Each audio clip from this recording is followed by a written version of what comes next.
Hello family members, अस्सलाम वालेकुम and welcome back to my channel Sai's stitching girl. तो आज हम इस ट्रेंडी सी कुर्ती फैब्रिक की कटिंग करेंगे। तो चलिए हम वीडियो स्टार्ट करते हैं।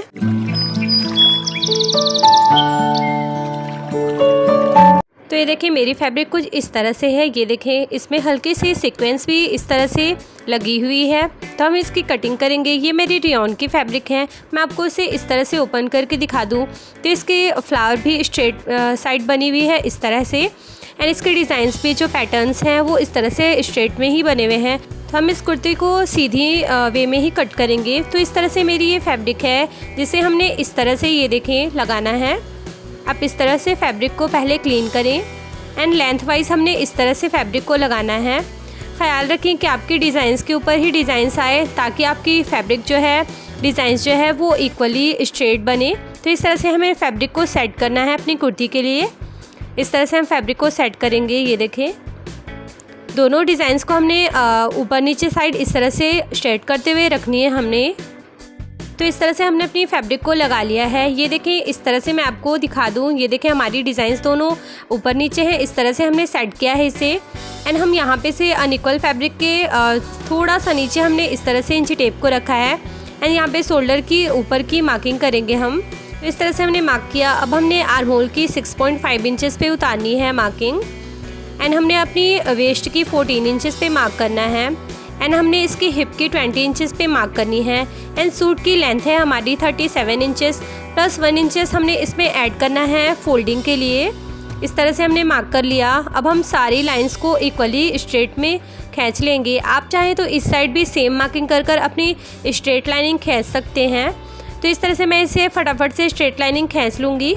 एंड गाइस, आपने मेरी वीडियोस अगर अच्छी लगती है तो प्लीज़ मेरे चैनल को सब्सक्राइब करें एंड प्रेस करें बेल आइकन, जिससे मेरी वीडियो की नोटिफिकेशन आपको सबसे पहले मिल सके। एंड हाँ, लाइक कमेंट शेयर करना ना भूलें। तो ये देखें इस तरह से हमने सारी लाइंस को इक्वली खींच लिया है। अब हम इसकी मार्किंग करेंगे, मीन्स चौड़ाई में मार्क करेंगे हम इसे। पहले हमने लेंथ में मार्क किया था। तो अब हम इसकी शोल्डर रखेंगे 5.5 इंचेस इस तरह से। ये देखें एंड हमने यहाँ पे से अपनी 2 इंच की ब्रॉडनेस देनी है नेक की। एंड ये वाली मार्किंग से हमने इस साइड पे 1/2 इंचेस पे मार्क करना है। एंड इस तरह से शोल्डर का डाउन देना है हमने। ये वाली मार्क को आपने करना ज़रूरी होता है क्योंकि आप इस तरह से मार्क करेंगे तो आपकी ड्रेस जो है वो बिल्कुल इक्वली बैठेगी शोल्डर पे। चेस्ट हमने 8.5 इंचेस लिया है। इसमें 1.5 इंच हम मार्जिन रखेंगे। तो यहाँ पे हमारी वेस्ट है 7 इंचेस 7 पॉइंट। तो इस तरह से हम मार्क करेंगे। प्लस इसमें 1.5 इंच हम यहाँ पे भी मार्क करेंगे मार्जिन के लिए। हम साथ में ही मार्जिन रख रहे हैं इस बार। एंड हिप के हमने 9 इंचेस पे मार्क करना है। एंड यहाँ पे हमने 1 इंचेस मार्क करना है। ये मैंने क्यों 1 इंचेस मार्क किया है वो मैं आपको बाद में बताऊँगी। दामन हमारी 9 इंचेस है। यहाँ पर भी हम 1 इंचेस इस तरह से मार्क करेंगे फोल्डिंग के लिए। तो इस तरह से हमने मार्क कर लिया। अब हम अपनी शेप पट्टी से इसे मिलाएंगे। आपके पास अगर शेप पट्टी नहीं है तो आप सीधी स्केल से भी इस मार्क को मिला सकते हैं। तो इस तरह से हम अपनी मार्किंग को मिलाएंगे। ये देखें इस तरह से हमने मिला लिया। ये वाली मार्किंग को भी हमने इस तरह से मिलानी है। इसमें कोई प्रॉब्लम नहीं है, आप अब सीधी पट्टी से भी इसे मार्क को मिला सकते हैं। तो इस तरह से हमने सारी मार्किंग को इक्वली इस तरह से एक दूसरे के साथ मिला लेना है। एंड देन हमने अपनी स्ट्रेट पट्टी से इस तरह से ये वाली मार्क को यहाँ मिलाएंगे एंड ये वाली मार्क को यहाँ मिलाएंगे। तो मैंने इस तरह से 1 इंच यहाँ पे इसलिए रखा था क्योंकि हमारी 1 इंच की स्लिट बनेगी। आप अगर तुरपाई वाली अपनी स्लिट को बनाना चाहते हैं तो आप 2 इंचेस रखें। एंड इस तरह से 1 इंचेस पे मैंने रखा है ताकि हमारी स्लिट जो है वो बिल्कुल पतली सी फोल्ड हो। एंड हमने अपने शोल्डर को 5.5 इंचेस रखा था। तो यहाँ पे हमने थोड़ा सा कम रखना होता है। तो हमने 4.5 इंचेस लेना है। इस तरह से 4.5 इंच पे हम मार्क करेंगे यहाँ पे। एंड यहाँ से ये वाली मार्क को हमने तिरछे में मिलाना है इस तरह से। यहाँ पे हमारी आर्म होल की राउंड शेप डलेगी। तो इस तरह से हमने यहाँ पे मार्क कर लिया। एंड ये वाली मार्क को हमने इस तरह से यहाँ पे कॉर्नर्स पे हल्की सी 1.5 इंच पे हमने तिरछी यहाँ पे लाइनिंग खींची है अपनी राउंड के लिए, राउंड शेप देने के लिए। तो आप इस तरह से भी इंची टेप रखकर इसका हाफ करें एंड यहाँ पे मार्क करें इस तरह से। अभी आप अपनी आर्म होल की इस तरह से राउंड दे सकते हैं इजीली। एंड इसी में हमने बैक के आर्म होल की भी इस तरह से फैब्रिक पे मार्क करना है। जिससे कि हमने इजी हो बैक पार्ट को भी कट करने में। तो ये देखिए दोनों आर्म होल की हमने इसी में मार्किंग कर ली है। तो इस तरह से हमारी मार्किंग हो गई। यहाँ से हमने सिंपली इस तरह से इसे कट कर यहाँ तक कट कर लेना है।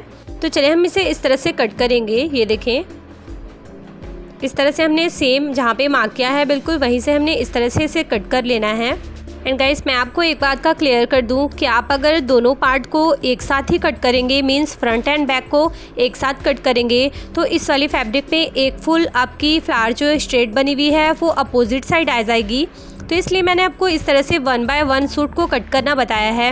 एंड मैंने सारे अपने ड्रेसेस में जिस तरह से नोचेस लगाती हूँ बिल्कुल सेम हमने इस वाली ड्रेस में भी नोचेस लगा लेनी है। आप अपनी हर कुर्ती पे नोचेस लगाएं ताकि हमने ये वाली मार्क उठाने में इजी हो एंड हमने इसे स्टिच करना भी आसान होता है। तो आप ये 3 नोचेस को अपनी हर सूट की कट पे ज़रूर लगाएं। तो इस तरह से हमने नोचेस को सेट करते हुए इस तरह से सेट कर लेना है।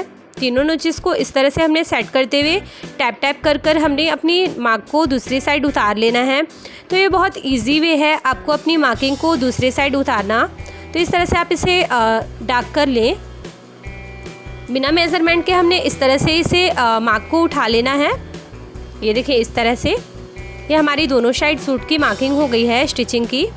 तो इस तरह से हम इसे फोल्ड कर साइड पे रखेंगे एंड हमने बैक की इस तरह से फैब्रिक लगानी है डबल फोल्ड में।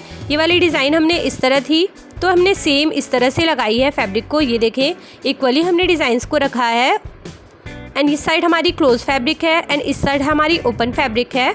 तो इस तरह से हमने फ्रंट पार्ट लेना है एंड इसे इस तरह से सेट करना है। ये देखें इस तरह से आपने सेट करनी है अच्छे से, आपकी फैब्रिक बिल्कुल इक्वल हो अपनी साइड से।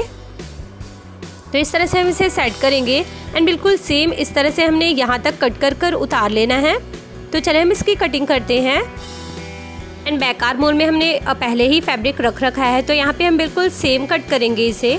बैक आर्म होल को कट करना मैं आपको आगे बताऊंगी कि हमने किस तरह से बैक आर्म होल की फैब्रिक को कट करना है। तो इस तरह से हमने अपनी सूट की कटिंग कर ली है फाइनली। एंड ये वाली नोचेस को हमने इसमें भी उतार लेना है। तो ये वाली अब हमने आर्म होल को कट करना है। तो हम बैक पार्ट को इस तरह से फोल्ड करेंगे एंड फ्रंट पार्ट को लेंगे एंड ये वाली आर्म होल की जो हमने एक्स्ट्रा फैब्रिक रखी थी उसे हम इस तरह से कट करेंगे। तो ये बिल्कुल ईजी वे में मैं आपको बताती हूँ कि इस तरह से आप अपनी सूट को कट करें ताकि आपने बैक पार्ट में फैब्रिक रखना ना पड़े। तो इस तरह से आप अपने आर्म होल की कटिंग करें। तो इस तरह से फाइनली हमारी सूट की कटिंग हो गई है। ये हमारा बैक पार्ट है एंड ये हमारा फ्रंट पार्ट है।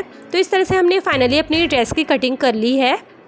सो गाइस मैंने आपको इस तरह से कट करना इस ड्रेस को बताया है। आपने अगर कोई कन्फ्यूज़न हो तो आप कमेंट करके मुझसे पूछ सकते हैं। तो इस तरह से ये देखें मैंने अपनी फ्रंट पार्ट को राइट साइड किया है तो बिल्कुल परफेक्टली एंड स्ट्रेट हमारी सूट का पैटर्न वो जो है कट हुआ है। तो आप इस तरह से अपनी ड्रेस को कट करें। ये देखिए ये हमारा फ्रंट पार्ट है एंड बिल्कुल सेम हमने अपनी बैक पार्ट को भी कट किया है एंड स्ट्रेट सारी फ्लावर्स हमारी कट हुई हैं। तो इस तरह से आप अपनी कुर्ती की कटिंग करें। सो गाइस आप सब मुझे अपनी दुआओं में याद रखें। तो इंशाल्लाह मिलते हैं हम अपने नेक्स्ट वीडियो में नेक्स्ट डिज़ाइन के साथ। तब तक के लिए bye bye, take care and thank you, फ़ी अमानिल्लाह।